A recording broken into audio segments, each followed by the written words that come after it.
ஏய், ரிமோட் எங்கடி? Match start ஆகும்போது ரிமோட் எடுத்து மறைச்சு வச்சிருக்கியா? நான் ரிமோட் மறைக்கிறதுக்கு என்ன வேலை? உங்க கையில் லாஸ்ட் டைம் ரிமோட் இருந்துச்சு.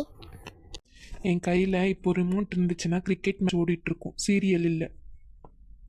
இது சீரியல் இல்லை, இது ஒரு டைம் ட்ராவல் மூவி. என்னது டைம் மிஷினா? நீ சீரியல் பண்ணால தான் டிவிக்கு எவ்வளோ ஃபீல் ஆகுது.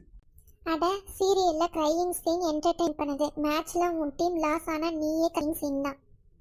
நான் க்ரையிங் சீனா? மேட்ச்ல த்ரில் இருக்கு, சீரியல்ல எல்லா எபிசோட்லயும் சேம் டைலாக் தான். சீரியல் எல்லாம் சேம் டயலாக் தான். உன் மேட்ச் கமெண்ட்ரியாக கேட்கறதுக்கு என் சீரியலே பெட்ரு. ஃபைன், ரிமோட்டை கொடு. நான் மேட்ச் பார்த்து டென்ஷன் ஆகுறேன், நீ சீரியலை பார்த்து டென்ஷன் ஆகு. ரிமோட்டை கொடுக்குறேன். உன் மேட்ச்சில் ஆட் வச்சுன்னா நான் சீரியலை ஸ்விட்ச் பண்ணிடுவேன், ஓகேவா? ஆட் பிரேக்ல மேட்ச்ல கொஞ்சம் சஸ்பென்ஸ் இருக்கும், சீரியல் பார்க்கறதுக்குள்ள அந்த சஸ்பென்ஸை நான் மிஸ் பண்ணுவேன். அப்போது டிவியை ஆஃப் பண்ணிவிட்டு 2 பேரும் நம்ம ஃபோனில் ரீல்ஸ் பார்க்கலாம்.